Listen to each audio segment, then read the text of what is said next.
سلام دوستان، امروز میخوام با هم بریم خمیر شیرینی‌های سنتی ایرانی رو آماده کنیم.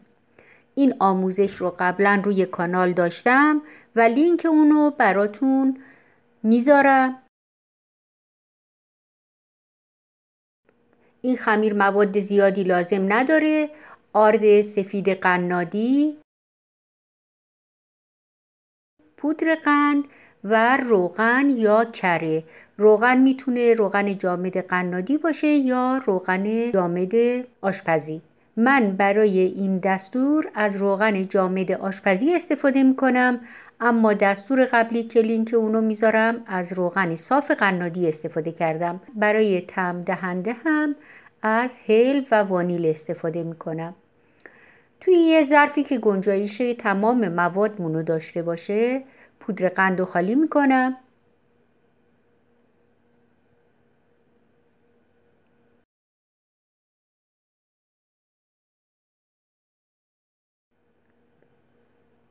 وانیل و هل رو بهش اضافه میکنم. روغن رو بهش اضافه میکنم.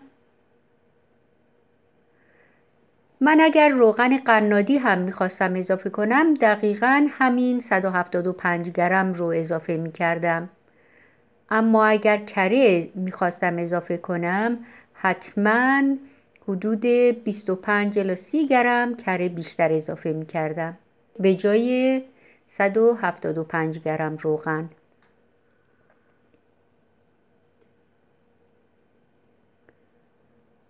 میتونین با لیسک هم بزنین، با دستتون هم بزنین، یا اینکه با همزن برقی هم بزنین، هیچ فرقی نداره.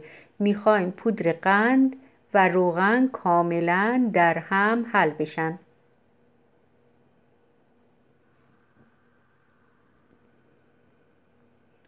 و یه خمیر صاف و یک دست داشته باشیم به این شکل.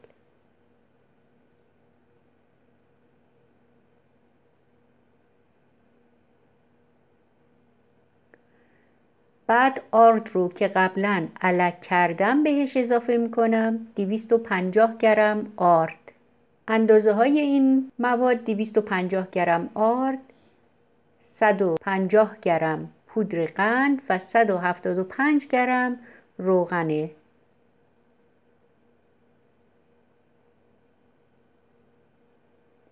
میتونین این خمیر رو از چرخ گوش رد کنین تا راحت مخلوط بشه و صاف و یک دست بشه، یا اینکه با دستتون اونو مخلوطش کنین.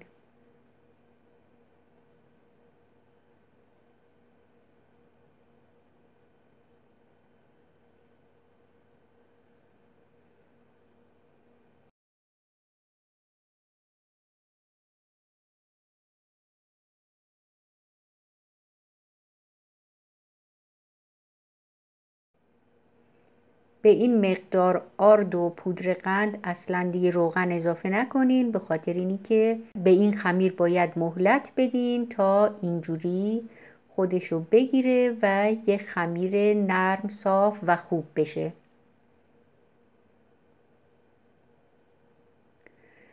ویدیوی قبلی قالب ها رو معرفی کردم که از چه نوع قالب هایی میتونین استفاده کنین، اما برای این ویدیو من از هیچ نوع قالبی استفاده نمی کنم و میخوام که شیرینی ها رو بدون قالب درست کنم.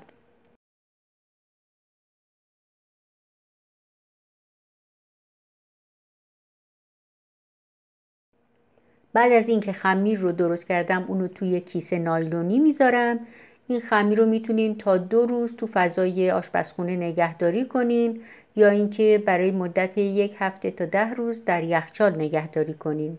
به دلیل اینکه تخم مرغ نداره خراب نمیشه و شما با خاطر جمع میتونین خارج از یخچال اونو برای 2-3 روز نگهداری کنین. لینک ویدیوی اول رو براتون این بالا میذارم. در ضمن بگم خمیر نیازی به استراحت نداره. حالا بعد از اینکه خمیر رو درست کردم اونو با گلوله های کوچیک تو دستم گردشون میکنم و شکل میدم بهشون و توی سینی فر که کاغذ روغنی پهن کردم میذارم. همینطور میتونین توی تابه، چه تابه های معمولی یا اینکه تابه درو اینا رو بذارین، هیچ فرقی نمیکنه و بپزینشون. ببینین به این شکل گرد میکنم و بهشون شکل میدم، سکه ایشون میکنم.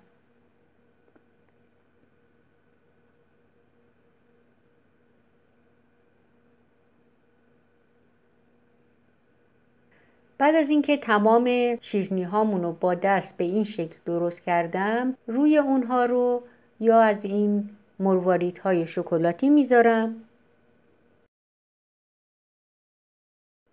یا پودر پسته روشون میذارم یا خلال پسته.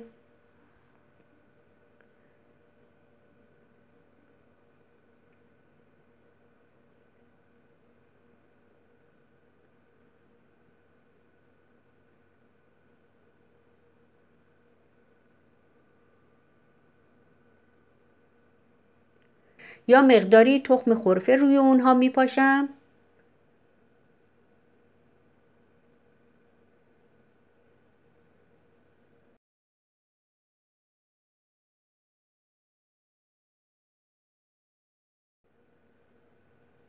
یا اینکه از ترافل های رنگی استفاده میکنم. البته انواع و اقسام رویه ها در بازار هست و شما میتونین از اونها استفاده کنین.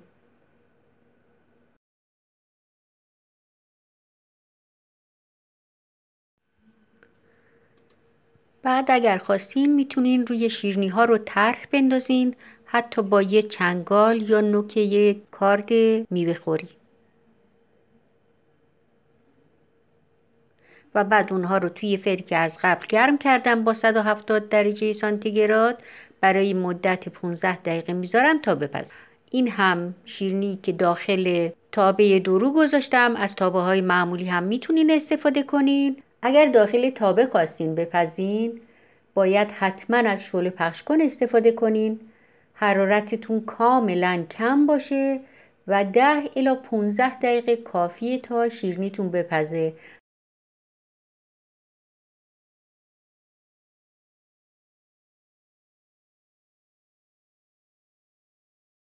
حتما سر 10 دقیقه خبر بگیرین. الان شیرینی های من بعد از 10 دقیقه پخته است. ببینین پف خوب، رنگ عالی و کاملا پخته است.